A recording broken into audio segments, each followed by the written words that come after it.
ನನ್ನ ತಂದೆ ಸತ್ತು 10 ವರ್ಷವಾಗಿದೆ. ಆದರೆ ನನ್ನ ಅಮ್ಮ ಈಗ ಪ್ರೆಗ್ನೆಂಟ್. ಇದು ಹೇಗೆ ಆಯಿತು? ಅಮ್ಮ ತುಂಬ ಒಳ್ಳೆಯವಳು ಅಂತ ಅಂದುಕೊಂಡಿದ್ದೆ. ಅವಳು ಕೂಡ ಅಡ್ಡದಾರಿ ಹಿಡಿದಿದ್ದಾಳೆ. ಇಂದು ಮನೆಗೆ ಬಂದೆ ಸ್ವಲ್ಪ ಬೇಗ. ನನಗೆ ಹುಷಾರಿಲ್ಲದ ಕಾರಣ. ಆದರೆ ಅಮ್ಮ ಯಾವುದೋ ಗಂಡಸಿನ ಜೊತೆ ಚೆಲ್ಲಾಟವಾಡುತ್ತಿದ್ದಳು. ಮುಂದೆ ನನ್ನ ಹೆಸರು ಕಾವ್ಯ. ಅಮ್ಮನ ಮುದ್ದಿನ ಮಗಳು. ಅಪ್ಪನ ಮುಖ ನೆನಪಿಲ್ಲ.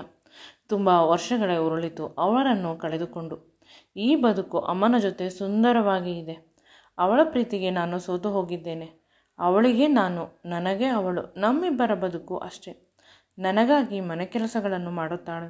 ನಾನು ಕೂಡ ಅವಳಿಗೆ ತಿಳಿಯದ ಹಾಗೆ ಪಾರ್ಟ್ ಟೈಮ್ ಕೆಲಸವನ್ನು ಮಾಡುತ್ತೇನೆ. ಯಾವುದೇ ಸಮಸ್ಯೆಗಳು ಇಲ್ಲ. ಅಪ್ಪ ಅನ್ನುವ ಕೊರಗು ಸ್ವಲ್ಪ ಇದೆ. ಆದರೆ ಆ ಎಲ್ಲ ಕೊರಗನ್ನು ಅಮ್ಮ ಸಂಪೂರ್ಣವಾಗಿ ದೂರ ಮಾಡಿದ್ದಾಳೆ. ಅಮ್ಮ ನನ್ನ ಪಾಲಿಗೆ ಹಗಲು ರಾತ್ರಿ ಓದುತ್ತೇನೆ. ಒಮ್ಮೊಮ್ಮೆ ಸಾಕು ಓದುವುದು ಅಂತ ಅನಿಸುತ್ತದೆ. ಆದರೆ ಅಮ್ಮನ ಮುದ್ದಾದ ಮುಖವನ್ನು ನೆನೆಸಿಕೊಂಡರೆ ಇನ್ನೂ ಓದಬೇಕು ಅಂತ ಅನಿಸುತ್ತದೆ. ನಾನು ಈಗ ಡಿಗ್ರಿ ಓದಿದ್ದೇನೆ. ತುಂಬ ಜನ ಹುಡುಗರು ನನ್ನ ಹಿಂದೆ ಬಿದ್ದಿದ್ದಾರೆ. ಆದರೆ ಯಾರ ಹಿಂದೆಯೂ ನಾನು ಹೋಗುವುದಿಲ್ಲ.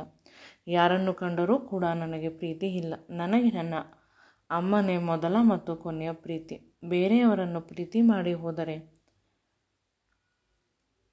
ಕೊನೆಗೆ ಅಮ್ಮ ಏನು ಮಾಡುತ್ತಾಳೆ? ನಾನು ಇಷ್ಟೊಂದು ನ್ಯಾಯವಾಗಿ ಇರುತ್ತೇನೆ ನನ್ನ ತಾಯಿಗಾಗಿ ಅಂತ ನನ್ನ ಗೆಳತಿ ಸೀಮಾಗೆ ತಿಳಿದಿದೆ.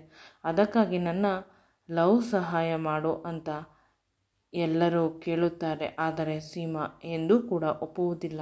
ಆದರೆ ಇಂದು ಅವಳು ಕೂಡ ನನ್ನ ಹತ್ತಿರ ಒಂದು ಪ್ರಪೋಸಲನ್ನು ತಂದಳು. ಅವನ ಹೆಸರು ರವಿ. ಕಾಲೇಜಿನಲ್ಲಿ ತುಂಬ ಫೇಮಸ್ ಆಗಿರುವ ಟಾಪರ್ ಆಗಿರುವ ಹುಡುಗ. ಅವನಿಗೆ ನನ್ನ ಮೇಲೆ ಲವ್ ಆಗಿದೆ ಅಂತ. ನಾನು ಕೂಡ ಒಪ್ಪಬೇಕು ಅನ್ನುವುದು ಸೀಮಾಳ ಆಸೆ. ಆದರೆ ನಾನು ಒಪ್ಪಲು ಸಾಧ್ಯವಿಲ್ಲ. ಆಗ ನಾನು ಹೇಳಿದೆ, ನನಗೆ ಇನ್ನೂ ಕೂಡ ಸ್ವಲ್ಪ ಸಮಯ ಬೇಕು.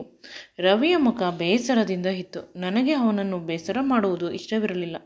ಮೊನ್ನೆ ಫೀಸ್ ಕಟ್ಟಬೇಕಾದಾಗ ಅಮೌಂಟ್ ಸ್ವಲ್ಪ ಕಡಿಮೆ ಬಂತು. ಆಗ ತಕ್ಷಣ ಅವನು ದುಡ್ಡನ್ನು ಕೊಟ್ಟ. ಹಿಂದೆ ಮುಂದೆ ಯೋಚಿಸಿದೆ. ಇನ್ನೂ ಕೂಡ ಆ ದುಡ್ಡನ್ನು ನಾನು ಕೊಟ್ಟಿಲ್ಲ. ತುಂಬ ದಿನಗಳಾಗಿದೆ. ಒಂದು ಮಾತು ಕೂಡ ಕೇಳಿಲ್ಲ. ಯಾವುದೇ ಹುಡುಗರು ನನ್ನ ಹಿಂದೆ ಮುಂದೆ ಸುತ್ತಬಾರದು. ಹಾಗೆ ಅವರನ್ನು ಸರಿಯಾಗಿ ನೋಡಿಕೊಳ್ಳುತ್ತಾನೆ. ನನಗಾಗಿ ಪ್ರಾಣವನ್ನು ಇಟ್ಟುಕೊಂಡಿದ್ದಾನೆ. ಕೊನೆ ಪಕ್ಷ ಅವನ ಜೊತೆ ಗೆಳತಿಯಾಗಿ ಇರೋಣ ಅಂತ ಮನಸ್ಸು ಆಸೆಯಿಂದ ಕೇಳುತ್ತದೆ. ಗೆಳತಿಯಾಗಿ ಇದ್ದರೆ ಅವನಿಗೆ ನಾನು ನಿನ್ನ ಜೊತೆ ಇದ್ದೇನೆ ಇನ್ನು ಮುಂದೆ ಅನ್ನುವ ಆಸೆಯನ್ನು ನಾನು ಕೊಟ್ಟುಬಿಟ್ಟರೆ ಇನ್ನೂ ಕೂಡ ಆಸೆಯನ್ನು ಇಟ್ಟುಕೊಳ್ಳುತ್ತಾನೆ. ನನ್ನನ್ನು ಪ್ರೀತಿ ಮಾಡುತ್ತಾಳೆ ಅಂತ. ಅವನ ಮನಸ್ಸಿನಲ್ಲಿ ಆ ಆಸೆಗಳು ಹುಟ್ಟುವುದೇ ಬೇಡ ಅಂತ ನಾನು ಸುಮ್ಮನಾದೆ. ಅವನು ಹಿಂದೆ ಇದ್ದ ತುಂಬ ಜನ ಹುಡುಗರು ರವಿಯನ್ನು ನೋಡಿ ಖುಷಿ ಪಡುತ್ತಿದ್ದರು. ಏಕೆಂದರೆ ಅವರಿಗೆಲ್ಲ ನಾನು ಯಾವಾಗಲೂ ಆಗುವುದಿಲ್ಲ ಪ್ರೀತಿಸಲು ಅಂತ ಹೇಳುತ್ತಿದ್ದೆ. ನಂತರ ಅವನ ಕೈಯನ್ನು ಹಿಡಿದುಕೊಂಡು ನಾವಿಬ್ಬರು ಫ್ರೆಂಡ್ಸ್ ಅಂತ ಹೇಳಿದೆ. ಅವನು ಅಷ್ಟಕ್ಕೆ ಖುಷಿಪಟ್ಟ. ನಂತರ ಇನ್ನೂ ಹೆಚ್ಚು ಅವನ ಮುಂದೆ ನಿಂತು ಅವನನ್ನು ಮನೋರಂಜಿಸಲು ನನ್ನ ಕೈಯಲ್ಲಿ ಸಾಧ್ಯವಿಲ್ಲ. ನಾನೇ ಅಲ್ಲೇ ಬರುತ್ತಿದ್ದ ಆಟೋ ಹತ್ತಿ ಮನೆಗೆ ಹೊರಟೆ. ಆದರೆ ತುಂಬ ಸಮಯದವರೆಗೂ ಅವನು ನನ್ನ ಆಟೋವನ್ನು ನೋಡುತ್ತಾ ನಿಂತಿದ್ದ. ಅದು ನನಗೆ ಕನ್ನಡಿಯಲ್ಲಿ ಕಾಣುತ್ತಿತ್ತು. ಅಮ್ಮ ನೆನಪಾದ ತಕ್ಷಣ ನಾನು ಮಾಡುವ ಪ್ರತಿ ಕೆಲಸವೂ ಸರಿ ಅಂತ ಅನಿಸುತ್ತದೆ. ಏಕೆಂದರೆ ಅಮ್ಮನಿಗಿಂತ ಹೆಚ್ಚಿಗೆ ಇನ್ಯಾವುದೂ ಇಲ್ಲ. ಮನೆಗೆ ಬಂದಾಗ ಅವಳಿಗೆ ತಿನ್ನಲು ಅಡುಗೆಯನ್ನು, ಕುಡಿಯಲು ಪಾನೀಯವನ್ನು ಮಾಡಿಕೊಟ್ಟೆ. ಅಮ್ಮ ಹೇಳುವುದು ಒಂದೇ, ಹೊರಗಡೆ ಏನೂ ತಿಂದಿಲ್ಲ. ಆದರೂ ಕೂಡ ನನ್ನ ಆರೋಗ್ಯ ಹಾಳಾಗುತ್ತಿದೆ, ಸುಸ್ತಾಗುತ್ತಿದೆ. ಯಾವ ಕೆಲಸವನ್ನು ಮಾಡುವುದು ಕೂಡ ಮನಸ್ಸು ಒಪ್ಪುತ್ತಿಲ್ಲ. ಹೀಗೆ ಆದರೆ ಹೇಗೆ ಮಗಳೇ? ನಿನ್ನ ಕಾಲೇಜಿನ ಫೀಸನ್ನು ಕಟ್ಟಬೇಕು ಅಂತ ಹೇಳುತ್ತಿದ್ದಳು. ಆದರೆ ನಾನು ಪಾರ್ಟ್ ಟೈಮ್ ಕೆಲಸವನ್ನು ಮಾಡಿ ಅದರಿಂದ ಬರುವ ದುಡ್ಡನ್ನು ಎಲ್ಲ ಕೂಡಿಟ್ಟಿದ್ದೆ. ಇನ್ನು 2 ವರ್ಷಗಳು ಅಮ್ಮ ಕೆಲಸಕ್ಕೆ ಹೋಗಿಲ್ಲವಾದರೂ ನನ್ನ ಫೀಸನ್ನು ಕಟ್ಟಬಹುದು. ಆದರೆ ಮನೆಯಲ್ಲಿ ತಿನ್ನಲು ಸ್ವಲ್ಪ ಕಷ್ಟವಾಗುತ್ತದೆ. ಅಮ್ಮನನ್ನು ಡಾಕ್ಟರ್ ಹತ್ತಿರ ಕರೆದುಕೊಂಡು ಹೋಗುತ್ತೇನೆ ಅಂತ ರೆಡಿ ಮಾಡಿದೆ. ಆದರೆ ಅಮ್ಮ ನಿರಂತರವಾಗಿ ವಾಮಿಟ್ ಮಾಡುತ್ತಿದ್ದಾಳೆ. ಆಸ್ಪತ್ರೆಗೆ ಬರಲು ಸಾಧ್ಯವಿಲ್ಲ ಅಂತ ಹೇಳಿದರು. ಕೊನೆಗೆ ನನ್ನ ಗೆಳತಿಗೆ ಹೇಳಿ ಆಂಬ್ಯುಲೆನ್ಸನ್ನು ತರಿಸಿ ನಾನು ಮತ್ತು ಅವಳು ಅಮ್ಮನನ್ನು ಕರೆದುಕೊಂಡು ಹೋದೆವು. ಡ್ರಿಪ್ಸನ್ನು ಹಾಕಿದ ಡಾಕ್ಟರ್ ಎಲ್ಲ ಪರೀಕ್ಷೆಗಳನ್ನು ಅಮ್ಮನಿಗೆ ಮಾಡಿದರು. ರಿಪೋರ್ಟ್ಗಳು ಬರುವುದು ಸ್ವಲ್ಪ ಸಮಯವಾಗುತ್ತದೆ ಅಂತ ಹೇಳಿದರು. ನನಗೆ ಇರುವುದು ಅಮ್ಮ ಒಬ್ಬಳೇ. ಅವಳಿಗೆ ಏನಾದರೂ ಹೆಚ್ಚು ಕಡಿಮೆ ಆದರೆ ತುಂಬ ಕಷ್ಟವಾಗುತ್ತದೆ. ಮನಸ್ಸು ತುಂಬ ನೋವುತ್ತಿದೆ. ಈ ಕಷ್ಟ ಯಾರಿಗೂ ಬರಬಾರದು. ಇರುವುದು ಒಂದೇ ಒಂದು ಆಧಾರ. ಕೆಳಗೆ ಬಿದ್ದರೆ ಬದುಕುವುದು ಹೇಗೆ? 1000 ಆಲೋಚನೆಗಳು ಬಂತು. ಆಗ ರಿಪೋರ್ಟ್ ಬಂತು. ರಿಪೋರ್ಟ್ ನೋಡಿ ಸ್ವಲ್ಪ ಡಾಕ್ಟರ್ ಶಾಕ್ ಆದರು. ನನಗೆ ಭಯವಾಯಿತು. ಅಮ್ಮನಿಗೆ ಇನ್ನು ಬೇರೆ ಕಾಯಿಲೆ ಬಂದರೆ ಟ್ರೀಟ್ಮೆಂಟ್ ಕೊಡಿಸಲು ಏನು ಮಾಡಲಿ? ಯಾರ ಹತ್ತಿರ ಸಹಾಯಕ್ಕೆ ಹೋಗಲಿ ಅಂತ. ಆಗ ಡಾಕ್ಟರ್ ನನ್ನ ಅಪ್ಪನ ಬಗ್ಗೆ ಕೇಳಿದರು. ಇಲ್ಲ, ಅವರು ಹೋಗಿ ಸುಮಾರು ವರ್ಷಗಳೇ ಆಗಿವೆ. ಈಗ ಅವರ ಮಾತು ಏಕೆ? ಅಮ್ಮ ಹೇಗಿದ್ದಾರೆ ಹೇಳಿ ಪ್ಲೀಸ್ ಡಾಕ್ಟರ್ ಅಂಕಲ್. ಅಮ್ಮನಿಗೆ ಏನೂ ತೊಂದರೆ ಇಲ್ಲ ಅಲ್ಲವೇ ಅಂತ ಕೇಳಿದೆ. ಆಗ ಅವರು ರಿಪೋರ್ಟನ್ನು ನನ್ನ ಕೈಗೆ ಕೊಟ್ಟರು. ಅದನ್ನು ನೋಡಿ ಶಾಕ್, ಆಶ್ಚರ್ಯ, ಭಯ. ನನಗೆ ತಲೆಸುತ್ತು ಬಂತು. ಅಮ್ಮ ಪ್ರೆಗ್ನೆಂಟ್, ಅದು ಹೇಗೆ ಸಾಧ್ಯ? ಪುನಃ ನೋಡಿದೆ. ಹೌದು, ರಿಪೋರ್ಟ್ ಸರಿಯಾಗಿದೆ. ಪ್ಲೀಸ್ ಮತ್ತೊಮ್ಮೆ ಪರೀಕ್ಷೆ ಮಾಡಿಸಿ ಅಂತ ಡಾಕ್ಟರ್ ಅಂಕಲನ್ನು ಪರಿಪರಿಯಾಗಿ ಕೇಳಿದೆ. ಅವರು ಒಪ್ಪಿಕೊಂಡರು. ಪುನಃ ಕೂಡ ಅಮ್ಮನ ಪರೀಕ್ಷೆಯನ್ನು ಮಾಡಿಸಿದರು. ಈ ಬಾರಿ ಸ್ಕ್ಯಾನಿಂಗ್ ಮಾಡಿದರು. ಕನ್ಫರ್ಮ್, ಅಮ್ಮ ಪ್ರೆಗ್ನೆಂಟ್ ಆಗಿದ್ದಾಳೆ. ಈಗ ಯಾವುದೇ ದಾರಿ ಇಲ್ಲವೇ ಇಲ್ಲ. ಅಮ್ಮ ಪ್ರೆಗ್ನೆಂಟ್ ಹೇಗೆ ಕೇಳುವುದು ಅವಳ ಬಳಿ? ಅಪ್ಪ ಹೋಗಿ 10 ವರ್ಷಗಳಾಗಿದೆ. ಈಗ ಪ್ರೆಗ್ನೆಂಟ್ ಆಗಿದ್ದಾಳೆ. ಯಾರ ಮಗುವಿಗೆ? ಬದುಕುವುದು ಕಷ್ಟ ಈ ಸಮಾಜದಲ್ಲಿ. ನನ್ನ ಮದುವೆಯ ಸಮಯದಲ್ಲಿ ಅಮ್ಮ ಹೇಗೆ ಪ್ರೆಗ್ನೆಂಟ್ ಆದಳು? ಅಮ್ಮನಿಗೆ ಯಾರಾದರೂ ಮೋಸ ಮಾಡಿರಬಹುದು ಅಂದುಕೊಂಡು ಡಿಸ್ಚಾರ್ಜ್ ಮಾಡಿಸಿ ಮನೆಗೆ ಕರೆದುಕೊಂಡು ಬಂದೆ. ಡಾಕ್ಟರ್ ಹೇಳಿದ ಎಲ್ಲ ಮಾತ್ರೆಗಳನ್ನು ಕೊಟ್ಟೆ. ಪರಿಪರಿಯಾಗಿ ಅಮ್ಮ ಕೇಳುತ್ತಿದ್ದಾಳೆ. ಏನು ಸಮಸ್ಯೆ ನನಗೆ ಇದ್ದಿದ್ದು?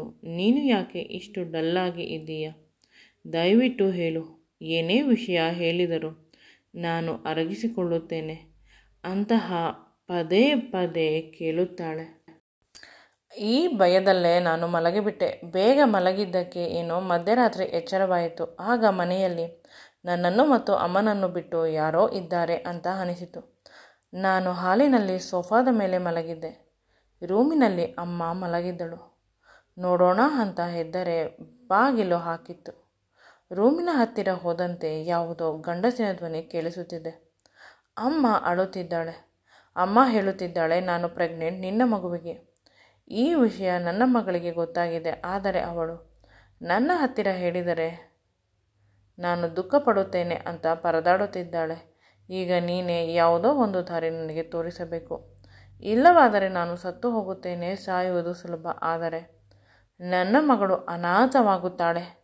ನಿನ್ನನ್ನು ನಂಬಿದ್ದಕ್ಕೆ ಮೊದಲು ಕೂಡ ಇದೇ ರೀತಿ ಮೋಸ ಮಾಡಿ ಹೊರಟು ಹೋಗಿದ್ದೆ. ಈಗಲೂ ಕೂಡ ಇದೇ ರೀತಿ ಮೋಸ ಮಾಡುತ್ತಿದ್ದೀಯ. ಪ್ರತಿ ಬಾರಿ ನನ್ನ ಜೀವನದಲ್ಲಿ ಆಟವಾಡಬೇಡ ಅಂತ ಅಳುತ್ತಿದ್ದಳು. ಅವಳ ಕಣ್ಣೀರು ನನ್ನ ಕಿವಿಯಲ್ಲಿ ಕೇಳಿಸಿ ನನಗೆ ತುಂಬ ದುಃಖವಾಗುತ್ತಿತ್ತು. ಆ ಮನುಷ್ಯ ಇನ್ನೂ ಸ್ವಲ್ಪ ದಿನ ಅಂತ ಹೇಳುತ್ತಿದ್ದ. ನಾನು ಸೋಫಾದ ಮೇಲೆ ಕುಳಿತಿದ್ದೆ. ಅಮ್ಮ ಮತ್ತು ಆ ಮನುಷ್ಯ ಹೊರಗೆ ಬಂದರು. ಅವರಿಬ್ಬರನ್ನು ನನ್ನನ್ನು ನೋಡಿ ಬೆಚ್ಚಿಬಿದ್ದರು. ನಾನು ಕೂಡ ಅವರಿಬ್ಬರ ವಿಷಯ ಏನು ಅಂತ ತಿಳಿದುಕೊಳ್ಳಬೇಕಿತ್ತು.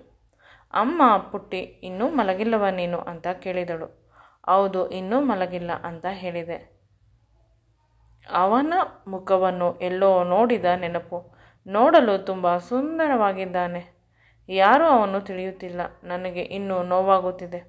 ನನ್ನ ಅಮ್ಮ ಈ ಮನುಷ್ಯನ ಜೊತೆ ಮಲಗಿದ್ದು ಪ್ರೆಗ್ನೆಂಟ್ ಆಗಿದ್ದಾಳೆ ಈ ವಯಸ್ಸಿನಲ್ಲಿ, ಅಥವಾ ಅವಳು ಮಾಡುತ್ತಿರುವ ಕೆಲಸ ಇದೇ ಇರಬಹುದೇನೋ ಅಂತ 10 ಹಲವು ಆಲೋಚನೆಗಳು ಬಂದು ಮನಸ್ಸು ನೋವಿನಿಂದ ಇತ್ತು.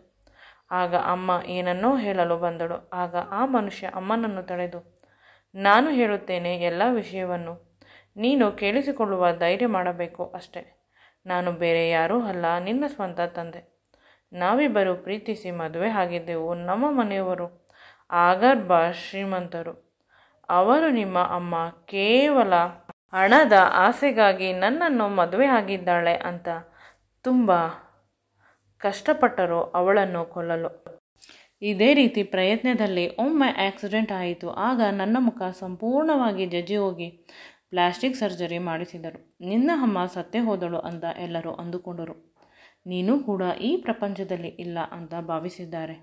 ಆಗ ನಿನಗೆ 8 ವರ್ಷ. ನೀವಿಬ್ಬರು ಬದುಕಿದ್ದೀರಾ ಅಂತ ತಿಳಿದರೆ ನಿಮ್ಮಿಬ್ಬರನ್ನು ಸಾಯಿಸುತ್ತಾರೆ. ಅವರು ನನ್ನನ್ನೇ ಬಿಟ್ಟಿಲ್ಲ. ನನ್ನ ಅಪ್ಪ ಅಮ್ಮ ಆಸ್ತಿಗಾಗಿ ಏನು ಬೇಕಾದರೂ ಮಾಡುತ್ತಾರೆ. ಇನ್ನು ಸ್ವಲ್ಪ ದಿನಗಳು ಮಗಳೇ, ಅಪ್ಪ ಸತ್ತೋಗಿ ತುಂಬ ದಿನಗಳೇ ಆಗಿವೆ. ಅಮ್ಮ ಆಸ್ಪತ್ರೆಯಲ್ಲಿ ಇದ್ದಾಳೆ. ಅವಳು ಬದುಕುವ ಸಾಧ್ಯತೆ ಕಡಿಮೆ ಇದೆ. ನಿನ್ನನ್ನು ಮತ್ತು ನಿನ್ನ ಅಮ್ಮನನ್ನು ಪುನಃ ನಮ್ಮ ಮನೆಗೆ ಕರೆದುಕೊಂಡು ಹೋಗುತ್ತೇನೆ. ನಮ್ಮ ಸಾಮ್ರಾಜ್ಯಕ್ಕೆ ನೀವಿಬ್ಬರೇ ಅಲ್ಲಿಯ ರಾಣಿಯರು. ಆಗ ಅಮ್ಮನ ಕಡೆ ಮುಖ ಮಾಡಿ ಕೇಳಿದೆ ಕಣ್ಣಿನಲ್ಲಿ. ಅಮ್ಮ ಹೌದು ಅಂತ ಕಣ್ಣಿನಲ್ಲಿ ಉತ್ತರ ಕೊಟ್ಟಳು. ಆಗ ಅಪ್ಪನ ಫೋನ್ಗೆ ಒಂದು ಕಾಲ್ ಬಂತು. ಅಪ್ಪನ ಅಮ್ಮ ಸತ್ತು ಹೋಗಿದ್ದಾರೆ ಅಂತ. ಆಸ್ಪತ್ರೆಯಿಂದ ಎಲ್ಲರೂ ಅವರ ಅಮ್ಮ ಸತ್ತು ಹೋದರೆ ದುಃಖಪಟ್ಟರೆ ನನ್ನ ಅಪ್ಪ ಖುಷಿಪಡುತ್ತಾರೆ. ನಮ್ಮಗಳ ಅಜ್ಞಾತವಾಸ ಮುಗಿದು ಹೋಯಿತು, ಇನ್ನಾದರೂ ಖುಷಿಯಿಂದ ಇರಬಹುದು ಅಂತ. ಸ್ವಲ್ಪ ದಿನಗಳಲ್ಲೇ ನಾವು ಅಪ್ಪನ ನಿಜವಾದ ಮನೆಗೆ ಹೋದೆವು. ಆ ಮನೆ ತುಂಬ ಸುಂದರವಾಗಿದೆ. ನಾನು ಟಿವಿಯಲ್ಲಿ ನೋಡುತ್ತಿದ್ದೆ. ಆ ರೀತಿಯ ಮನೆ ಜೀವನದಲ್ಲಿ ನೋಡಿಲ್ಲ. ಅಷ್ಟು ಸುಂದರವಾಗಿತ್ತು. ಅಪ್ಪ ಅಮ್ಮನದು ಅನ್ಎಕ್ಸ್ಪೆಕ್ಟೆಡ್ ಪ್ರೆಗ್ನೆನ್ಸಿ ಅಂತೆ. 2ನೇ ಮಗುವಿನ ನಿರೀಕ್ಷೆಯಲ್ಲಿ ಇರಲಿಲ್ಲ ಅಂತ ಹೇಳಿದರು. ಆದರೂ ಕೂಡ ಆ ಮಗುವಿಗಾಗಿ ಅಮ್ಮನನ್ನು ತುಂಬ ಚೆನ್ನಾಗಿ ನೋಡಿಕೊಂಡರು. ಅಮ್ಮನ ಹಾರೈಕೆಯನ್ನು ಅಪ್ಪ ಮಾಡಿದರು. ನನ್ನನ್ನು ಕೂಡ ಪ್ರೀತಿಯಿಂದ ನೋಡಿಕೊಂಡರು. ಚಿಕ್ಕವಳು ಆಗಿದ್ದಾಗ ಅನುಭವಿಸಿದ್ದೆ, ಅದೆಲ್ಲ ಮರೆತು ಹೋಗಿತ್ತು. ಪುನಃ ಆ ರೀತಿಯ ಬದುಕು ನನಗೆ ಸಿಗುತ್ತದೆ ಅಂತ ತಿಳಿದಿರಲಿಲ್ಲ. ಅಮ್ಮ 9 ತಿಂಗಳಾದ ಮೇಲೆ ಮುದ್ದಾದ ಗಂಡು ಮಗುವಿಗೆ ಜನ್ಮ ನೀಡಿದಳು. ನನ್ನ ಪುಟ್ಟ ತಮ್ಮ ನೋಡಲು ಅಮ್ಮನ ರೀತಿಯೇ ಇದ್ದಾನೆ. ನನಗಿಂತ ಸುಂದರವಾಗಿದ್ದಾನೆ. ಈಗ ನಮ್ಮ ಸಂಸಾರ ಸಂಪೂರ್ಣವಾಗಿ ಪರಿಪೂರ್ಣವಾಯಿತು. ಬದುಕಿನಲ್ಲಿ ಈ ರೀತಿಯ ಒಂದು ದಿನ ಸಿಗುತ್ತದೆ. ನಾವು ಕೂಡ 4 ಜನರ ಎದುರಿಗೆ ಸರಿಸಮಾನವಾಗಿ ಖುಷಿಯಿಂದ ಬದುಕುತ್ತೇವೆ ಅಂತ ಅಂದುಕೊಂಡಿರಲಿಲ್ಲ. ಈ ಖುಷಿಯನ್ನು ಕೊಟ್ಟ ಭಗವಂತನಿಗೆ ಧನ್ಯವಾದಗಳು. ಅಪ್ಪ ಅಮ್ಮನ ಬಗ್ಗೆ ಕೆಟ್ಟದಾಗಿ ನಾನು ಅಂದುಕೊಂಡಿದ್ದಕ್ಕೆ ಯಾವಾಗಲೂ ಬೇಸರವಿರುತ್ತದೆ. ಅದಕ್ಕೆ ಪ್ರತ್ಯಕ್ಷವಾಗಿ ಕಂಡರೂ ಪ್ರಾಮಾಣಿಸಿ ನೋಡಬೇಕು, ಅಲ್ಲವೇ? ನನ್ನ ಕತೆ ನಿಮಗೆ ಇಷ್ಟವಾಗಿದ್ದರೆ ಈ ಚಾನಲನ್ನು ಲೈಕ್ ಮಾಡಿ, ಶೇರ್ ಮಾಡಿ ಮತ್ತು ಸಬ್ಸ್ಕ್ರೈಬ್ ಮಾಡಿ. Thank you.